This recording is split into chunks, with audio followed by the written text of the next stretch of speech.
आपको दिव्य शक्ति प्राप्त हो गई है या प्राप्त होने वाली है। आपकी ऊर्जा इतनी ज़्यादा होने वाली है कि आपके जो सिद्ध हैं वो आपके साथ हैं।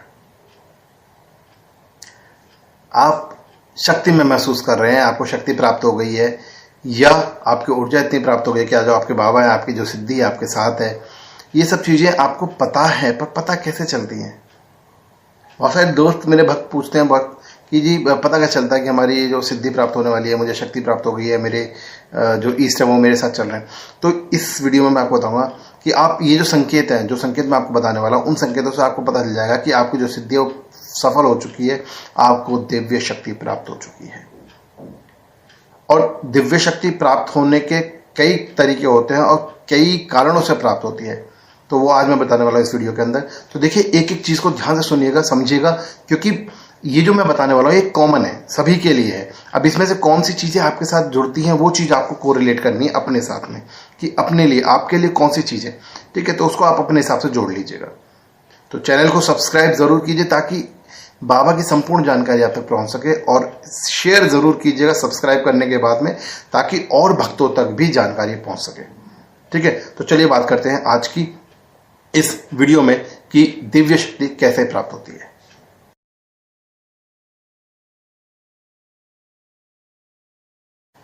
जय जय गुरु गोरखनाथ, जय हो जहर भी महाराज की जय, धाम महार की जय, बागड़ की सरकार की जय, मेरे बाबा तेरी सदा ही जय हो। तो स्वागत है आप सभी का चेला गोरख का यूट्यूब चैनल, जो गुरु महाराज का आशीर्वाद चलता है। आप सभी के प्यार सपोर्ट बनाए रखें, शेयर सब्सक्राइब चैनल को जरूर करें।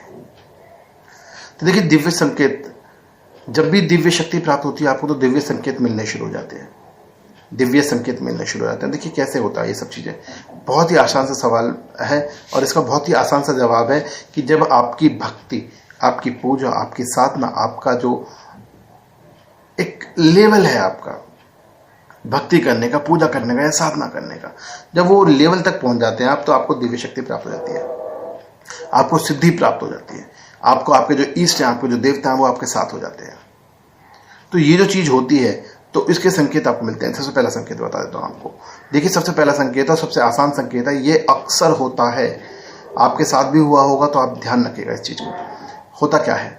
होता यह है कि आप, अगर आपके दिव्य शक्ति प्राप्त हो गई है, आपको आपकी सिद्धि प्राप्त हो गई है, तो अक्सर होता है कि सुबह ब्रह्म मुहूर्त के समय, यानी कि सुबह 4 से 6 के आसपास जब आप सो रहे होते हैं, तो उस वक्त ब्रह्म मुहूर्त में आपको आवाज़ लगती है। 3 बजे, 4 बजे, 5 बजे आपको आवाज़ आती है, आवाज़ आपके नाम से पुकारा जाता है। आपको उछीटा होता है, एकदम सोते सोते किसी ने मुझे बुलाया है, किसी ने मुझे पुकारा, इस तरह से आपको उछीटा होता है। तो जब भी आपको उछीटा होता है कि आपको किसी ने बुलाया है, आपके नाम से आवाज़ लगी है ब्रह्म मुहूर्त में, तो आप समझ लीजिए आपको दिव्य शक्ति प्राप्त हो गई है, आपके ईष्ट आपको उठा रहे हैं। क्योंकि ब्रह्म मुहूर्त में शक्तियाँ उठ जाती हैं, ब्रह्म मुहूर्त में शक्तियाँ बहुत ज़्यादा एक्टिव रहती हैं, और जब वो एक्टिव रहती हैं, उड़ जाती हैं, तो वो आपको भी एक्टिव करती हैं।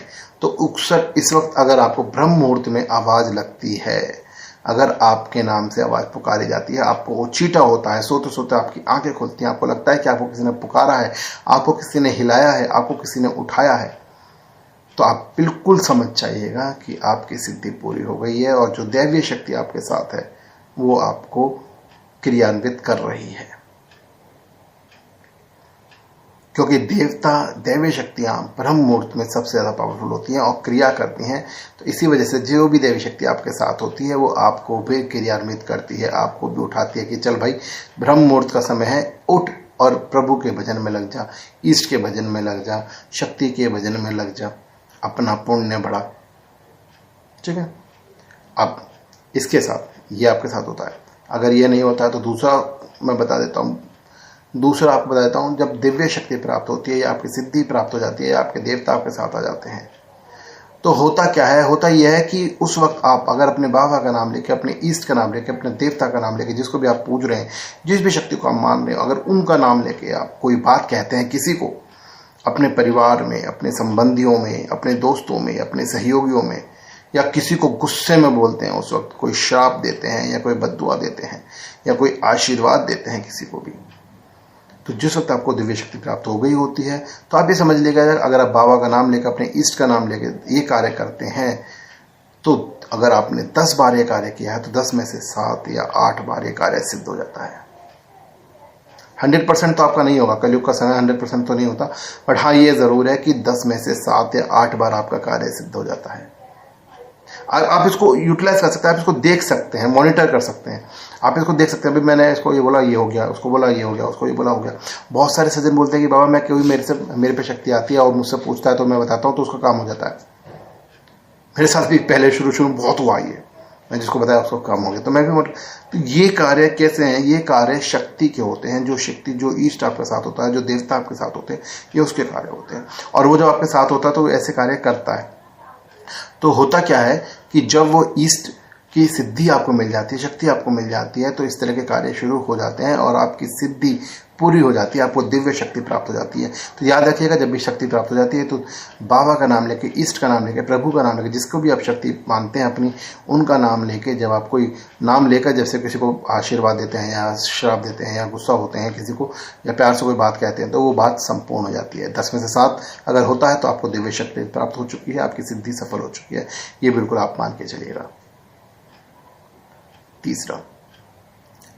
तीसरा, जब भी आप पूजा करने बैठते हैं, जब भी आप पूजा करने बैठते हैं या पाठ करने बैठते हैं, किसी मंदिर में जाते हैं, तो जब भी आप किसी पॉजिटिव एनर्जी के पास जाते हैं, किसी शक्ति के पास जाते हैं, किसी देवता के पास जाते हैं, पूजा पाठ में बैठते हैं, हवन में बैठते हैं, तो उस वक्त आपके सिर में बहुत तेज झंझनाहट होती है। आपको हल्का सा सुरूर पैदा होने लगता है, चक्कर भी कई बार आ जाते हैं, कई बार कमर में, शरीर में अकड़न पैदा होने लगती है। होता कुछ नहीं है, बस होने लगती है, महसूस होने लगता है, आपका सिर भारी होने लगता है। तो वो क्यों होता है? क्योंकि जब आप पॉजिटिव एनर्जी के पास जाते हैं तो आपके जो ऊपर शक्ति होती है, जो भी आपके साथ देवी शक्ति चल रही है, वो भी अपना असर छोड़ने लगती है, अपनी पॉजिटिविटी छोड़ने लगती है आपके ऊपर। ठीक है, तो ऐसा भी होता है। तो जब भी आप पूजा करने बैठते हैं, आप सुरूर में आ जाते हैं, कई घंटे तक पूजा कर जाते हैं, आपको पता ही नहीं चलता कितनी हो गई है पूजा। तो वो तब भी ऐसा होता है। जब आप पूजा करने बैठते हैं या किसी हवन पूजा में गए हैं, जागरण में गए हैं, किसी मंदिर में गए हैं, तो वहाँ सुरूर आ जाता है आपको, आपके सिर पे जो है एक प्रेशर सा आ जाता है, आपके सिर पे तो ना थोड़ा भारीपन महसूस होता है, आपकी बॉडी पे भारीपन महसूस होता है। तो ये जो भारीपन महसूस होता है, ये सुरूर आता है, ये भी शक्ति का ही परिचायक है। यह भी शक्ति का परिचायक है कि शक्ति आपके ऊपर आ चुकी है, आपकी सिद्धि पूरी हो गई है। अब इसके बाद की बात करते हैं। एक और आपको वो बता देता हूं संकेत, जिससे आपको समझ में आ जाएगा कि आपको दिव्य शक्ति प्राप्त हो चुकी है। एक संकेत ये है कि जब भी आपके ऊपर दिव्य शक्ति प्राप्त होती है तो आपका जो स्वभाव है बहुत सौम्य होता चला जाता है।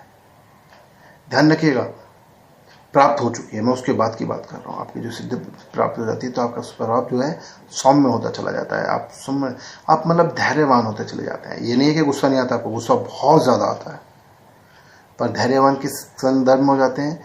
किस संदर्भ में? सपोज आपको कोई नुकसान हो गया है, आपको कोई परिस्थिति विडंबना आ गई है, आपको कोई मुसीबत आ गई है, उस कंडीशन में आप बहुत धैर्यवान हो जाते हैं, किंतु गुस्सा बहुत आता है आपको, तो ये भी संकेत है कि आपको दिव्य शक्ति प्राप्त हो चुकी है। तो भाई आप अपनी दिव्य शक्ति को आप पहचानिए, समझिए, उसकी उपासना कीजिए और लोगों का भला कीजिए।